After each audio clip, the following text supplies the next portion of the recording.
दोस्तों आपकी हाइट किस एज तक बढ़ी थी? ऐसे कुछ 15-16 साल तक बढ़ी होगी। मेरी भी इसी एज तक बढ़ी थी और 16 साल की उम्र तक मैंने अपनी फुल हाइट अटेन कर ली थी।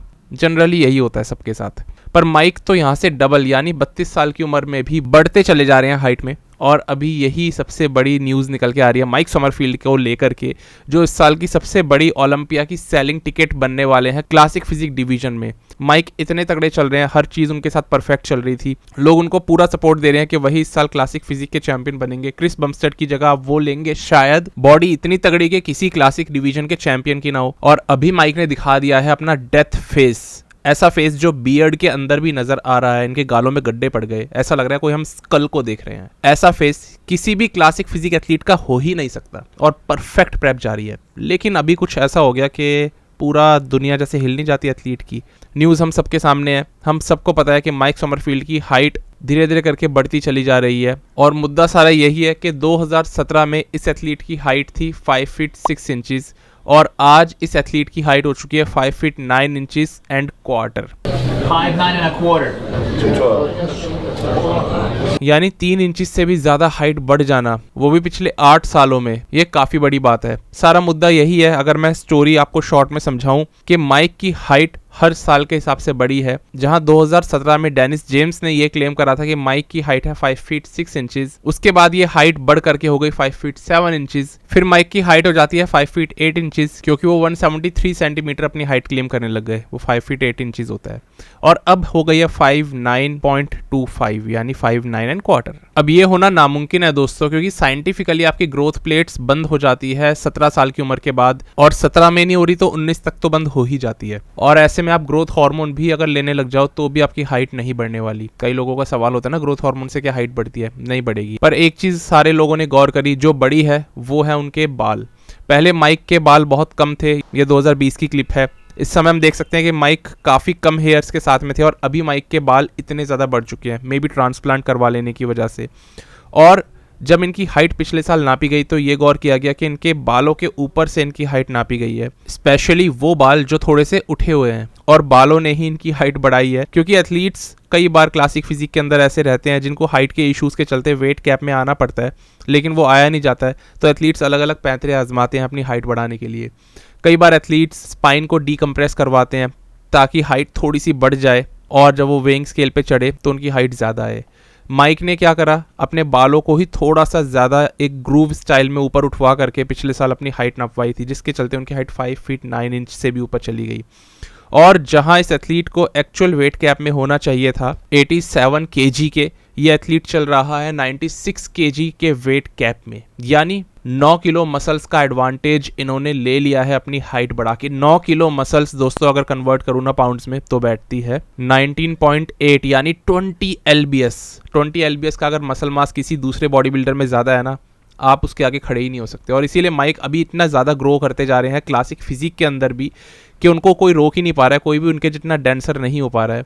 सबसे बड़ी प्रॉब्लम यह है कि माइक ने लगातार जो अपनी हाइट के क्लेम्स करे हैं, जब सेम हाइट वालों के साथ माइक को खड़ा किया गया तो माइक छोटे दिख रहे हैं उनके आगे। डेरेक की हाइट है 168 सेंटीमीटर और माइक तो अब 175 के हो चुके हैं। दोनों एथलीट सेम दिख रहे हैं, तो असल में माइक की हाइट अभी भी 168 सेंटीमीटर ही है, या उससे थोड़ी कम 167 सेंटीमीटर ही है। सबसे बड़ी प्रॉब्लम लेकिन ये हो गई जब माइक की ये पुरानी वीडियो निकल के आई और इन्होंने खुद ये बोला कि मेरी जब हाइट नापी जाती है तो ऑफिशियल हाइट है मेरी 173 सेंटीमीटर, यानी जो नापी जाती है, पर रियल हाइट मेरी है 170 सेंटीमीटर। तो अब यहाँ पर माइक पकड़े गए हैं और इसीलिए माइक के ऊपर अभी सोशल मीडिया पे ये सारे ट्रोल्स चल रहे हैं। बाल बढ़ाने वाले अलग अलग मीम टेम्पलेट्स लोग पोस्ट कर रहे हैं और ये दिखा रहे हैं कि बाल आप कितना मर्जी बढ़ा सकते हो, बाल बढ़ाते चले जाओ, आपकी हाइट 6 फीट या 7 फीट भी हो जाएगी। फिलहाल अब लोग इस हद तक आगे जा चुके हैं कि AI की मदद से माइक के बाल ही उड़ा दिए, पूरा बाल्ड करके माना है लोगों ने इन्हें। ये दिखाने की कोशिश कर रहे हैं कि अगर माइक ने बालों में वो पहाड़ पिछले साल की तरह ना बनाया होता और वो बिल्कुल बाल्ड हेड के साथ आते तो इतना गैप लगभग होता जितना एक्स्ट्रा उनको नाप दिया गया है, लगभग वही 3 इंचेस। इतना हाइट का एडवांटेज इनको मिला है अभी वेइंग स्केल पे। ये सारी AI इमेजेस है, पर लोगों को जब आपके इतने सारे क्लेम्स, अलग अलग क्लेम्स पता लगते हैं और वो फिर फॉल्स साबित हो रहे हैं, आपकी क्रेडिबिलिटी ही चली गई उस वजह से, तो फिर लोग ये सारी चीजें करने लग जाते हैं ऑनलाइन। अब इस कंट्रोवर्सी के चलते दोस्तों क्या चीज हो सकती है? मेरे हिसाब से देखो, मैं प्रैक्टिकल बात करता हूँ बिजनेस साइड को लेकर के ज़्यादा, क्योंकि ये पूरा गेम एक बिजनेस होता है। अब पहली बात तो ये होगी, जो ये वीडियो पिछले साल बनाई थी ना रैप 1 वालों ने, वो इस साल तो नहीं बनाएंगे। बहुत ज़्यादा चांसेस है इस साल माइक की हाइट वीडियो पे तो नहीं नापी जाएगी, मुझे ऐसा लगता है, क्योंकि इसी वीडियो से सबसे बड़ी कंट्रोवर्सी शुरू हुई है। हाइट तो सबकी नपेगी, पर माइक की हाइट मुझे लगता है कि इस तरीके से ये लोग शूट नहीं करेंगे इस चीज को वीडियो पे दिखा करके। IFBB क्या करेगी? क्या IFBB माइक पे एक्शन लेगी इस चीज के लिए, या फिर उनकी रियल हाइट नापी जाएगी जो है 5 फीट 7 इंचेस के नीचे, यानी 6.5? और क्या उस कैटेगरी में डालने की वजह से माइक, क्योंकि अब तो ओवर वेट आएंगे, तो उनको डिस्क्वालीफाई कर दिया जाएगा? नहीं, मुझे नहीं लगता। एक बिजनेस कभी भी अपने पैरों पे कुल्हाड़ी नहीं मारता है दोस्तों। आज तक तो एक्शन लिया नहीं है। क्या उनको नहीं पता कि एथलीट्स अपने बाल बढ़ा करके इस तरह ग्रूव बना के हाइट बढ़ाते हैं? सब पता होता है ऊपर बैठे लोगों को। माइक सबसे बड़े सेलिंग टिकट है इस साल क्लासिक फिजिक के। अगर वही निकल जाएंगे तो क्लासिक फिजिक में देखने के लिए कुछ नहीं बचेगा। सीबम तो पहले ही जा चुके हैं। इसलिए मुझे नहीं लगता कि IFBB इन रूल्स को बहुत स्ट्रिक्ट वे में लेकर के जाने वाली है। तो वैसे भी रूल्स की धज्जियां किस तरीके से उड़ा देते हैं लोग, पिछले साल की मैंने पूरी ओलंपिया की वीडियो में आपको बताया था। जब ओलंपिया के बाद मैंने एक एनालिसिस की थी कि क्या क्या गलतियां रही इस साल के ओलंपिया, यानी 2024 के ओलंपिया में। तो रूल्स की तो बात हम रहने ही देते हैं, वो कोई बिजनेस में लॉस थोड़ी खाएंगे। ऐसे में कॉम्प्रोमाइज होते हैं तो सिर्फ प्रोटोकॉल्स। अब टेक्निकली ये चीज गलत है दोस्तों, पर बॉडी बिल्डिंग एक ऐसा गेम है जिसमें और भी बहुत कुछ गलत होता है। इस गेम में हर एथलीट दूसरे को हराने में लगा है, छोटे से छोटे पैतरे भी लगाता है, किसी तरह तो एक एडवांटेज मिल जाए ताकि मैं जीत जाऊं। स्टार्टिंग एक आदमी करता है गियर लेने से, गलत है। पर अगर सब लोग गियर लेने लग जाते हैं तो फिर सही है, क्योंकि सभी लोग तो इस्तेमाल कर रहे हैं। पर स्टार्टिंग तो करी थी ना किसी एक बंदे ने। आज इन्होंने हाइट बढ़ाने के लिए ये एडवांटेज लिया है, जो और भी बहुत सारे एथलीट्स लेते हैं। पर अच्छी बात ये होती है उनके साथ कि कोई पकड़ा नहीं जाता। यहाँ पर जो पकड़ा जाता है वही चोर है। आज इन्होंने रूल को ब्रेक किया है, पर क्या हो अगर उस रूल की पोटली बनाकर IFBB खुद ही समुद्र में फेंक दे तो? और वही होगा। गियर्स ये सारे एथलीट्स लेते हैं, क्या होता है? इलीगल सब्सटेंस होता है। क्या करता है IFBB? कौन सा एक्शन लिया है? लिया था 1990 में, सारे एथलीट्स को मना कर दिया कि आप गियर इस्तेमाल नहीं करोगे, और अब से हम आपकी टेस्टिंग करेंगे। क्या हुआ उस साल में? ली हैने समेत सारे एथलीट्स एकदम ऑफ और हल्की शेप में आए थे। इससे हुआ ये कि IFBB को बिजनेस में लॉस हुआ। अगले साल उसी रूल की पोटली बना के उन्होंने क्या करा ना, जमीन में गाड़ दिया। तो इसलिए बिजनेस में कोई घाटा नहीं खाता है, रूल्स ही कॉम्प्रोमाइज होते हैं। यही मैं कहना चाह रहा था। आज माइक ने रूल तोड़ा है, ये पकड़े गए हैं, पर इनके साथ भी यही होगा। इनको एक लेवरेज दे दी जाएगी। आज तक जब दे रहे थे तो अब नहीं देंगे, जब इतना बड़ा ये नाम है और इतनी बड़ी एक कगार पे बैठे हैं कि नए क्लासिक फिजिक चैंपियन बन सकते हैं। और इसलिए मेरा भी ये मानना है, एथिकली तो मैं गलत हूँ, पर जब इतने एथिक्स टूट गए हैं ना आज तक, बॉडी बिल्डर्स अच्छे आने के चक्कर में इतना कुछ पहले ही कर चुके हैं, तो फिर ये भी इनको करने देना चाहिए। वैसे भी IFBB में कोई रूल्स की बात नहीं करना चाहता है। फिर भी आपका इसमें ओपिनियन जानना चाहूंगा। अब हम चलते हैं अगले अपडेट पे। बात करते हैं निक वॉकर की। निक ने ये बोल दिया है कि मैं इस बार स्किनलेस आने वाला हूँ। क्लेम कर चुके हैं कि मैं इस बार सबसे ज़्यादा हार्ड और सबसे ज़्यादा ड्राई आऊँगा और फुल आऊँगा। बस इतनी बातें करी है निक वॉकर ने, एकदम क्लियर बोल दिया। स्किन दिखेगी नहीं, सिर्फ आपको मस्क्यूलेचर ही दिखेगा एक एथलीट का, सिर्फ मसल्स ही दिखेंगी। निक ने ये भी बोल दिया कि मैं हूँ सेल्फ इंड्यूस्ड टॉर्चर में, अपने आप को इतना टॉर्चर कर चुका हूँ जितना कि शायद ही कोई कर रहा हो। और ये 2 क्लेम्स बहुत है। निक के फैंस वैसे ही उन पे काफ़ी ज़्यादा विश्वास करते हैं। हम सब लोग निक पे काफ़ी ज़्यादा विश्वास करते हैं। बहुत हाई चांसेस है इस साल के मिस्टर ओलंपिया वो बन जाएं। देखते हैं इस तरीके के सेल्फ इंड्यूस्ड टॉर्चर में और स्किनलेस बॉडी दिखाने में निक वॉकर कितने खड़े उतरते हैं। आमतौर पे दूसरे एथलीट्स जहां अभी एकदम डाउन है, एकदम थके हुए हैं, निक के अंदर एक एग्रेशन दिख रहा है उनके फेस पे। एक वो ना गुस्सा है ना कि मेरे को चाहिए ये वाली चीज़, वो बहुत ज़्यादा है निक में। मैं कहूँगा हार्डी से भी ज़्यादा, सैमसन से भी ज़्यादा और डेरेक से भी ज़्यादा। निक का एक्सप्रेस करने का तरीका ये है। दूसरे एथलीट्स अपनी विक्ट्री को या अपनी जीत को एक्सप्रेस इस तरीके से नहीं करते हैं, बट निक एक हार्ड हिटिंग वाले एथलीट हैं, एग्रेशन वाले एथलीट हैं। और अजीब बात यह है कि लगातार अपने अपडेट्स तो पुश करते हैं, पर इस समय निक ने अपने अपडेट्स डालने बिल्कुल बंद कर दिए। यानी स्टेज पे ही दिखाएंगे जो करेंगे, और हम सब लोग वही देखना चाहते हैं। आपको क्या लगता है, सही में एथलीट इस साल का मिस्टर ओलंपिया बनेगा, स्किनलेस बॉडी दिखा पाएगा? मुझे लगता है कि हाँ, मैं निक वॉकर पे इतना भरोसा करता हूँ। बाकी आपके ओपिनियन जानना चाहता हूँ। हम चलते हैं अगले अपडेट पे। यहाँ पे बात करते हैं जेरेमी बुंडिया की।